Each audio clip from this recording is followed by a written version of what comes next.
जय Hind everyone, my name is Mithilesh Sahu and I most welcome you on our YouTube channel NCC वे।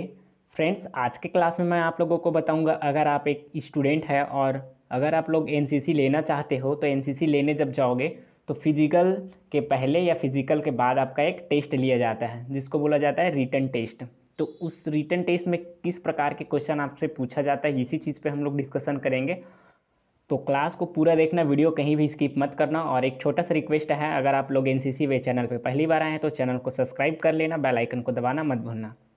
तो चलिए class शुरू करते हैं। एनसीसी भर्ती परीक्षा में किस प्रकार के क्वेश्चन पूछे जाते हैं। तो सबसे पहला एनसीसी के बेसिक नॉलेज पूछा जाता है, जैसे एनसीसी का फुल फॉर्म क्या होता है और एनसीसी से रिलेटेड कुछ कुछ क्वेश्चन, जैसे एनसीसी का मोटो क्या है, आदर्श वाक्य क्या है, और फिर अभी जो करंट में क्या क्या चल रहा है ये चीज़ भी पूछा जाता है कि स्टूडेंट को, जो स्टूडेंट एनसीसी लेना चाहता है वो करंट में अभी क्या क्या चीज़ हो रहा है, वो उनके बारे में उनको थोड़ा बहुत नॉलेज है कि नहीं। उसके बाद थोड़ा सा जनरल नॉलेज से पूछा जाता है, फिर साइंस और सोशल साइंस से क्वेश्चंस पूछे जाते हैं। तो सभी टॉपिक पे वीडियो है, मतलब क्लास सभी टॉपिक को कवर करता है। तो छोटा सा क्लास होगा, ध्यान से देखिएगा। सबसे पहला क्वेश्चन बनता है, एनसीसी का पूरा नाम क्या है। क्योंकि आप लोग एनसीसी लेने जा रहे हो तो पूछा जाएगा एनसीसी का पूरा नाम क्या है, और आपको ये चीज़ें याद होनी चाहिए। तो एनसीसी का पूरा नाम है राष्ट्रीय कैडेट कोर, ऐसे लिखना है, और इंग्लिश में लिखोगे तो नेशनल कैडेट कोर्प्स। तो ये होता है एनसीसी का पूरा नाम, ठीक है। उसके बाद है एनसीसी का मोटो क्या है। प्रश्न पूछा जाता है एनसीसी का मोटो क्या है, या फिर यही पूछा जाता है एनसीसी का आदर्श वाक्य क्या है, या फिर इसी को बोला जाता है एनसीसी का ध्येय सूत्र क्या है। तो एनसीसी का मोटो क्या है, एनसीसी का ध्येय सूत्र क्या है, या फिर एनसीसी का आदर्श वाक्य क्या है बोलेंगे तो आपको याद रखना है एकता और अनुशासन। क्या होता है एनसीसी का मोटो, तो एकता और अनुशासन, और इंग्लिश में लिखना चाहो तो यूनिटी एंड डिसिप्लिन। तो ये चीज़ आपको याद रख, लोगो भी बना रहता है यूनिटी एंड डिसिप्लिन का या फिर एकता और अनुशासन का। तो एनसीसी का मोटो क्या है बोलेंगे तो ये चीज़ें आपको लिखना है। उसके बाद मोस्ट इंपॉर्टेंट क्वेश्चन आता है, आप एनसीसी क्यों लेना चाहते हैं। तो इसमें आपको ऐसा पॉइंट लिखना है कि जो चेक करने वाला है वो आपसे इम्प्रेस हो जाए। तो आप एनसीसी क्यों लेना चाहते हो, तो यहाँ पे मैंने कुछ पॉइंट्स लिखा है और पॉइंट वाइज ही लिखना है इसका आंसर आपको। और चाहो तो इसके अलावा आप लोग एडिशनल आंसर्स भी लिख सकते हैं। तो इसमें लिखना है आपको, हमें देश की सेवा करने का मौका मिलता है एनसीसी के थ्रू बोल सकते हो, या सेना भर्ती प्रक्रिया में छूट मिलती है आप लोग। तो आप लोग को पता होगा, अगर आप लोगों के पास एनसीसी का सी सर्टिफिकेट होता है तो आपको 10% का बोनस मार्क्स दिया जाता है, और अगर आपके पास एनसीसी का बी सर्टिफिकेट है तो 5 नंबर का बोनस मार्क्स दिया जाता है, और एनसीसी का ए सर्टिफिकेट है तो 2 या 3 नंबर का बोनस अंक दिया जाता है आपको। तो ये चीज़ें बहुत इंपॉर्टेंट हैं, आपको लिखना है। उसके बाद है, हमें अनुशासन में रहना सिखाता है, क्योंकि एनसीसी का मोटो ही है एकता और अनुशासन। तो मिलजुल कर काम करना, कोऑर्डिनेशन कैसे मेंटेन करना है अदर कैंडिडेट्स के साथ, ये चीज़ें आपको ये सिखाती हैं, यूनिटी एंड डिसिप्लिन। उसके बाद समय के पाबंद रहते हुए कठिन परिस्थितियों का सामना करना सिखाया जाता है। तो ये एनसीसी में ये होता है, बी पंक्चुअल बोला जाता है, पंक्चुअलिटी का पर्सनैलिटी आपके अंदर होनी चाहिए। तो ये चीज़ें आपको लिखना है। आप एनसीसी क्यों लेना चाहते हैं, तो यहाँ पे 4 पॉइंट में मैंने लिखा है, और चाहो तो आप लोग और अपना सटीक आंसर अपने मन से इसमें लिख सकते हो, ठीक है। फ्रेंड्स, एक छोटा सा रिक्वेस्ट है, आप लोगों को वीडियो पसंद आ रहा है तो प्लीज़ वीडियो को लाइक करना, अपने फ्रेंड्स के साथ शेयर करना, क्योंकि आपके जो फ्रेंड्स हैं जो 12th पास आउट किए हैं या फिर जो स्कूल लेवल में ही या कॉलेज लेवल में एनसीसी लेना चाहते हैं, उनको ये चीज़ें पता चल सके और वो अपना बेस्ट एफर्ट दे सकें एग्ज़ाम में। उसके बाद है, एनसीसी की स्थापना कब हुई। क्योंकि आप लोग एनसीसी एग्ज़ाम देने जा रहे हो तो एनसीसी से रिलेटेड छोटा छोटा क्वेश्चन पूछा ही जाता है आपके रिटन एग्ज़ाम में। तो आपको लिखना है एनसीसी की स्थापना कब हुई। तो एनसीसी की स्थापना 16 अप्रैल 1948 को हुआ, ठीक है। ध्यान रखना, एनसीसी की स्थापना 16 अप्रैल 1948 को हुआ। उसके बाद क्वेश्चन है, किसी संस्था में एनसीसी प्रभारी को क्या कहा जाता है। बहुत ही इंपॉर्टेंट क्वेश्चन है, किसी संस्था में एनसीसी प्रभारी को क्या कहा जाता है। मतलब स्कूल कॉलेज में जो एनसीसी का टीचर या प्रोफेसर होता है उनको क्या बोला जाता है, ऐसा यहाँ पे पूछा गया है। तो उसको बोला जाता है एएनओ, एएनओ बोला जाता है, ठीक है। एएनओ का पूरा नाम क्या होता है, तो एसोसिएट एनसीसी ऑफिसर, ये होता है एसोसिएट एनसीसी ऑफिसर।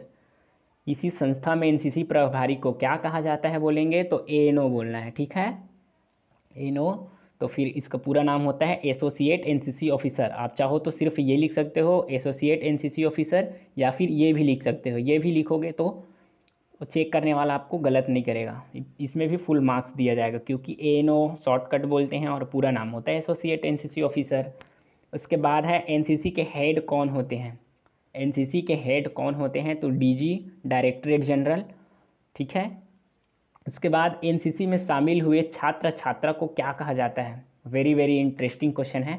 NCC में शामिल हुए छात्र छात्रा को क्या कहा जाता है। तो कोई भी स्टूडेंट अगर NCC में भर्ती हो जाता है तो उसके बाद उसको कैडेट बोला जाता है, चाहे वो गर्ल्स हो या फिर बॉयज़, उसको कैडेट बोला जाता है। ध्यान रखना, NCC में शामिल हुए छात्र छात्राओं को क्या कहा जाता है, तो उनको कैडेट कहा जाता है। ये छोटे छोटे प्रश्न हैं, बहुत ही इंपॉर्टेंट क्वेश्चन है, तो ये चीज़ों को आपको याद करते जाना है।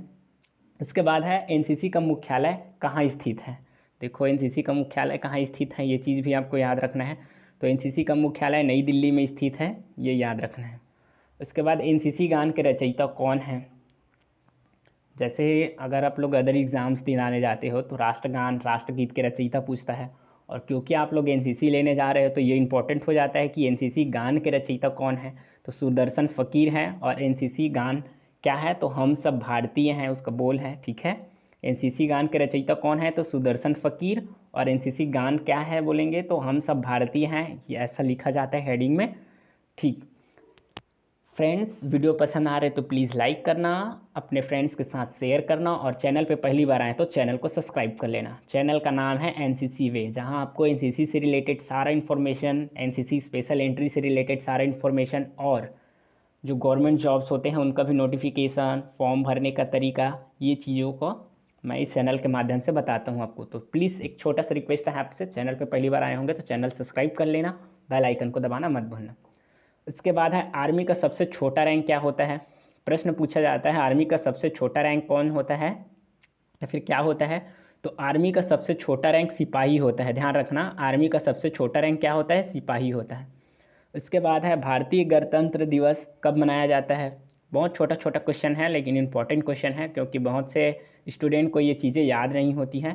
तो ये चीज़ों को याद रखना है, क्योंकि आप लोग NCC लेने जा रहे हैं तो आपको हर तरीके से वहाँ पे जज किया जाएगा। फिजिकल से लेकर मेंटलिटी से लेकर आउट एक्सप्रेस करने, मतलब चीज़ों को एक्सप्रेस करने का क्वालिटी क्या है स्टूडेंट में, ये चीज़ सारा चीज़ आपको देखा जाता है, क्योंकि यही चीज़ आपको जब NCC ले लेते हो तो आगे चल के आपको काम आता है।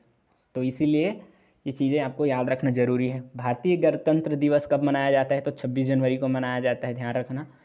संविधान के मूल अधिकारों की संख्या कितनी है, पूछा गया है प्रश्न यहाँ पे। संविधान में मूल अधिकारों की संख्या कितनी है, 6। और कौन कौन सा है ये भी पूछ दिया जाता है, तो आगे पढ़ेंगे। तो भारत में कुल कितने राज्य हैं, ये भी पूछ दिया जाता है। भारत में कुल कितने राज्य हैं, तो 28 राज्य, याद रखना है आपको। उसके बाद अंतरिक्ष में जाने वाले प्रथम भारतीय कौन थे, तो राकेश शर्मा हैं, आपको वो याद होगा, आप लोग GK GS पढ़ते होंगे। तो अंतरिक्ष में जाने वाले प्रथम भारतीय कौन थे, तो राकेश शर्मा। उसके बाद विश्व पर्यावरण दिवस कब मनाया जाता है। विश्व पर्यावरण दिवस कब मनाया जाता है, तो 5 जून को विश्व पर्यावरण दिवस मनाया जाता है। कुछ कुछ डेट्स भी आपको इंपॉर्टेंट डेट जो हैं वो चीज़ आपको याद करके जाना है, और अभी करेंट में कौन क्या है ये भी चीज़ आपको याद करके जाना है। जैसे प्रेसिडेंट, वाइस प्रेसिडेंट जो रिसेंट में बने हुए हैं, ये चीज़ें आपको लेके जाना है, मतलब याद करके जाना है। इसके बाद है NCC दिवस कब मनाया जाता है। वेरी वेरी इंपॉर्टेंट क्वेश्चन है, क्योंकि आप लोग NCC के लिए जा रहे हो तो NCC से काफ़ी सारे क्वेश्चंस छोटे छोटे पूछा जाता है, और आप लोग NCC का एग्ज़ाम देने जा रहे हो, इंट्रेंस एग्ज़ाम। तो ऐसा तो नहीं है कि NCC के बारे में बिना कुछ भी पढ़े एग्ज़ाम देने चला जाओगे। तो जब NCC के बारे में कुछ भी पढ़ोगे तो यही सब चीज़ें होती हैं। NCC का पूरा नाम, NCC का मोटो, या फिर NCC दिवस कब मनाया जाता है, NCC का मुख्यालय कहाँ है, ये सारा चीज़ें। तो NCC दिवस कब मनाया जाता है, तो नवंबर महीने के लास्ट रविवार को NCC दिवस मनाया जाता है, याद रखना। एक बार में ये चीज़ आपको याद होनी चाहिए। नवंबर महीने के लास्ट रविवार को NCC दिवस मनाया जाता है, इसमें कोई सा तारीख याद नहीं करना है आपको। तो नवंबर महीने के लास्ट रविवार को NCC दिवस मनाया जाता है, ये याद रखना। उसके बाद है आर्मी दिवस कब मनाया जाता है, तो 15 जनवरी को आर्मी दिवस मनाया जाता है, ध्यान रखना। आर्मी दिवस कब मनाया जाता है, 15 जनवरी को। उसके बाद देखते हैं अगला क्वेश्चन, भारत की प्रथम महिला IPS कौन है। तो किरण बेदी भारत की पहली IPS महिला है, ध्यान रखना। भारत की प्रथम महिला IPS कौन है पूछेंगे, तो किरण बेदी भारत की पहली IPS महिला है, ये याद रखना। उसके बाद है साइंस टॉपिक से कुछ क्वेश्चंस पूछे जाते हैं, छोटा छोटा क्वेश्चंस जो आप लोग स्कूल लेवल में पढ़े रहते हो और जनरली आपके एग्ज़ाम्स में पूछे जाते हैं, या फिर इनको आप लोग एग्ज़ाम का प्रिपरेशन नहीं कर रहे हो फिर भी आपको ये चीज़ें याद होनी चाहिए। इस प्रकार के साइंस के टॉपिक से भी क्वेश्चंस पूछे जाते हैं। तो आइए देखते हैं किस प्रकार के क्वेश्चंस होते हैं। तो ऐसा कौन सा तत्व है जो द्रव अवस्था में पाया जाता है? वेरी इंपॉर्टेंट क्वेश्चन, आप लोग 10th में से पढ़ते आ रहे होंगे, मतलब आर्ट स्ट्रीम से हो फिर भी ये आप लोग 10th में पढ़े होंगे कि कौन सा तत्व है, ऐसा कौन सा तत्व है जो द्रव अवस्था में पाया जाता है। तो मरकरी, जिसको पारा बोलते हैं, ध्यान रखना। ऐसा कौन सा तत्व है जो द्रव अवस्था में पाया जाता है? तो सिर्फ मरकरी एक ऐसा है जो द्रव अवस्था में पाया जाता है। उसके बाद जल का पीएच मान कितना होता है? तो जल का पीएच मान 7 होता है, याद रखना। उसके बाद मानव शरीर में कितनी हड्डियां होती हैं? Very very important question, most important question है कि मानव शरीर में कितनी हड्डियां होती हैं। तो अब यहाँ से इसको आंसर कैसे लिखना है देखना है आपको। यह जन्म के समय नवजात शिशु में 300 हड्डियां होती है। इसके बाद बाल्यावस्था में हड्डियों की संख्या 350 हो जाती है, और किशोरावस्था व प्रौढ़ावस्था में कुछ हड्डियों के संगलित होने के कारण 206 तक सीमित हो जाती है। तो आप लोग चाहो तो डायरेक्ट 206 लिख सकते हो, या फिर पॉइंट में ऐसा भी लिख सकते हो, यह जन्म के समय नवजात शिशु में 300 हड्डियां होती है, बाल्यावस्था में हड्डियों की संख्या 350 हो जाती है, और किशोरावस्था व प्रौढ़ावस्था में कुछ हड्डियों के संगलित होने के कारण 206 तक सीमित हो जाती है। तो ये चीज़ों को आपको याद रखना है, उसके बाद वहाँ पे लिख देना है। उसके बाद जनरल नॉलेज से कुछ क्वेश्चंस पूछे जाते हैं। तो इस पर मैं एक और वीडियो लाऊंगा, मतलब दूसरा वीडियो लाऊंगा, जो चीज़ इसमें कवर कराने का कोशिश किया हूँ, कुछ चीज़ें छूटा है उसको उसमें कवर कराऊंगा नेक्स्ट वीडियो में। इसलिए बोल रहा हूँ, चैनल पे पहली बार आए होंगे तो चैनल को सब्सक्राइब करके रखना, ताकि नेक्स्ट वीडियो जैसे ही आता है आपके एग्ज़ाम से पहले वो वीडियो मिल जाएगा, उसको पढ़ना है आपको। तो उसके बाद सबसे छोटा क्वेश्चन बनता है, भारतीय राष्ट्रीय ध्वज में कितने रंग होते हैं? वेरी वेरी इंपॉर्टेंट क्वेश्चन है। भारतीय राष्ट्रीय ध्वज में कितने रंग होते हैं? तो 3 रंग होता है, और ये फिल इन द ब्लैंक्स में भी पूछ दिया जाता है। भारतीय राष्ट्रीय ध्वज में खाली स्थान रंग होते हैं या फिर रंग हैं, तो 3 रंग ऐसा लिखना है। उसके बाद अगर लिखने के लिए बोल दिया जाता है कि कौन कौन सा रंग, तो सबसे ऊपर होता है केसरिया, फिर बीच में होता है सफ़ेद, फिर नीचे में होता है हरा। ये याद रखना है। भारतीय राष्ट्रीय ध्वज में कितने रंग होते हैं? तो 3 रंग, कौन कौन सा? केसरिया, सफ़ेद और हरा। उसके बाद है भारत के मौलिक अधिकार लिखें। देखो आ गया क्वेश्चन, भारत के मौलिक अधिकार लिखें। तो स्वतंत्रता का अधिकार, समानता का अधिकार, फिर शिक्षा का अधिकार, धर्मनिरपेक्षता का अधिकार, शोषण के विरुद्ध अधिकार, उसके बाद संवैधानिक उपचारों का अधिकार। तो ये है भारत के मौलिक अधिकार। भारत के मौलिक अधिकार कौन कौन से हैं पूछेंगे तो आपको याद रखना है 6 पॉइंट। भारत में स्वतंत्रता का अधिकार, समानता का अधिकार, शिक्षा का अधिकार, धर्मनिरपेक्षता का अधिकार, शोषण के विरुद्ध अधिकार, फिर संवैधानिक उपचारों का अधिकार। उसके बाद प्रश्न है भारत के वर्तमान प्रधानमंत्री। तो ऐसा कुछ चीज़ें भी आपको याद रखना है जो बहुत इजी है, बट किसी को पता नहीं होता, ऐसा फंसाने का कोशिश किया जाता है। तो आपको फंसना नहीं है, आपको पढ़ के जाना है, ठीक है। भारत के वर्तमान प्रधानमंत्री का नाम पूछेंगे तो आपको लिखना है। और भारत के वर्तमान राष्ट्रपति रिसेंट में कौन बने हैं आपको याद होगा, श्रीमती द्रौपदी मुर्मू।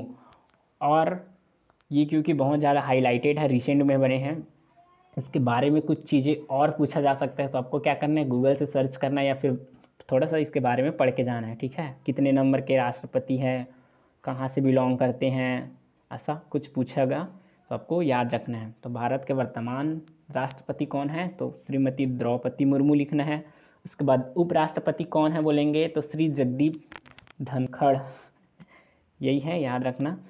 भारत के वर्तमान उपराष्ट्रपति कौन है तो श्री जगदीप धनखड़, ये है नाम।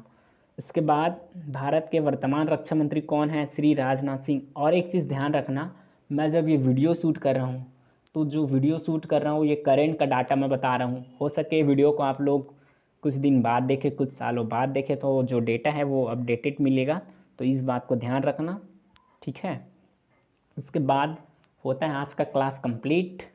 फ्रेंड्स, ये पार्ट 1 था, इसका पार्ट 2 भी आने वाला है। और इस वीडियो के डिस्क्रिप्शन बॉक्स में उस वीडियो का लिंक भी डालूंगा, एंड स्क्रीन भी डालूंगा। तो वो दूसरा जो क्लास आएगा उसको भी आपको देख लेना है, ठीक है। फ्रेंड्स, मिलते हैं नेक्स्ट वीडियो में, तब तक के लिए जय हिंद, पढ़ते रहिए।